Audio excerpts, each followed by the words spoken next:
এখানে আমি একটা ফুলকপি নিয়ে নিয়েছি, দেখুন। এই কপিটাকে এবার কেটে নেব। কপিটাকে প্রথমে কেটে নেই, খুব একটা বড় বড় কাটবো না, মাঝারি সাইজ একটু ছোট ছোট করে কেটে নেব। ঠিক এইভাবেই কেটে নিচ্ছি।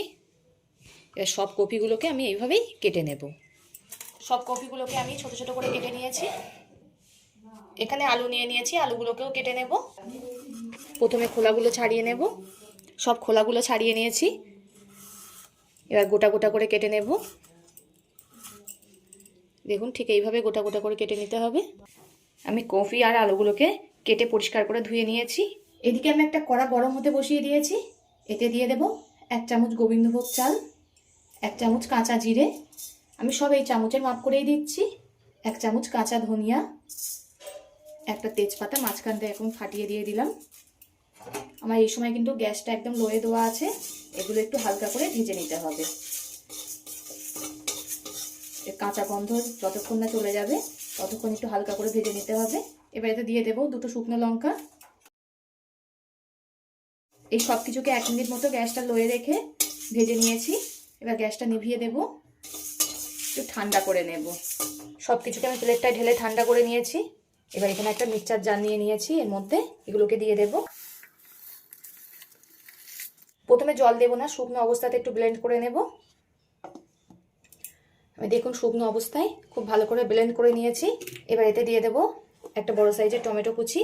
এই টমেটো যদি প্রথমে দিতাম ব্লেন্ড করার আগে, তাহলে ভালো করে ব্লেন্ড করা যেত না। ওই জন্য হালকা ব্লেন্ড করে নিয়ে তারপরে টমেটোটা দিয়েছি। আবার একটু ব্লেন্ড করে নেব। টমেটোটা দিয়ে আবারও ব্লেন্ড করে নিয়েছি। এবার চলুন রান্নাটা শুরু করা যাক। এদিকে আমি উনুনের জালটা ধরিয়ে কড়া গরম হতে বসিয়ে দিয়েছি। এতে দিয়ে দেব সর্ষের তেল। তেলটা গরম হয়ে গেছে। এবার কেটে রাখা আলুগুলো দিয়ে দেব ভাজার জন্য। আলুগুলো খুব ভালো করে ভেজে নেব, লাল লাল করে। আলুগুলো আমি খুব ভালো করে ভেজে নিয়েছি। এবার তুলে নেব।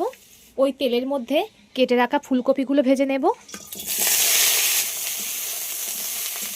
ফুলকপিটা বেশ ভালো করে ভেজে নেব। এইভাবে ফুলকপি রান্না করে কাউকে যদি খেতে দেন, সে আঙুল চেটে খাবে, এতটাই দারুণ লাগে এটা খেতে। একবার হলেও বাড়িতে ট্রাই করে দেখবেন, খুবই সুন্দর লাগে। কপিগুলোও খুব ভালো করে ভেজে নিয়েছি। এবার নামিয়ে নেব। কড়ার মধ্যে আবারও দিয়ে দিলাম সর্ষের তেল। তেলের মধ্যে দিয়ে দেব 1 টুকরো দারচিনি, একটু 5 ফোড়ন। ব্লেন্ডারে যে মশলাটা ব্লেন্ড করে রেখেছিলাম সেটাকে দিয়ে দেব। মশলাটা একটু ভালো করে কষিয়ে নেব।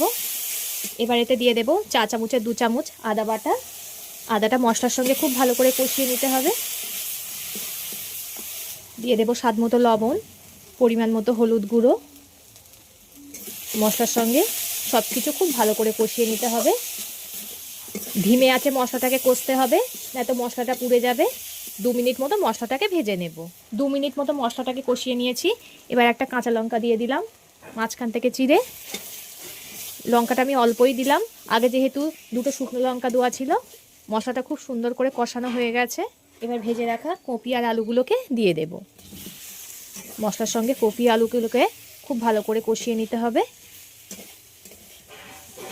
মশলার সঙ্গে কপি আর আলুগুলোকে খুব ভালো করে ভেজে নিয়েছি।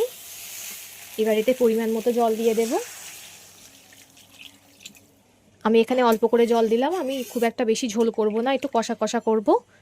আপনারা পরিমাণ মতো জলটা দিয়ে নেবেন। এবার ঝোলটাকে ফুটতে দেব। ঝোলটা খুব ভালো রকমই ফুটছে। এতে দিয়ে দেব কাসৌরি মেথি। যে কোনো রান্নায় কাসৌরি মেথি দিলে খেতে আলাদাই টেস্ট লাগে। আবারও খুব ভালো করে ফুটিয়ে নেব ঝোলটাকে। ঝোলটা আমি 15-20 মিনিট মতো ফুটিয়ে নিয়েছি। সব কিছুই খুব সুন্দর গলে গেছে। নামানোর আগে দিয়ে দেব গরম মশলা। এটা আমার বাড়িতে বানানো গরম মশলা। এবার আমি নামিয়ে নেব। ফুলকপি ফুরিয়ে যাওয়ার আগে এইভাবেই একবার ট্রাই করে দেখবেন, আশা করি সকলেরই খুব ভালো লাগবে।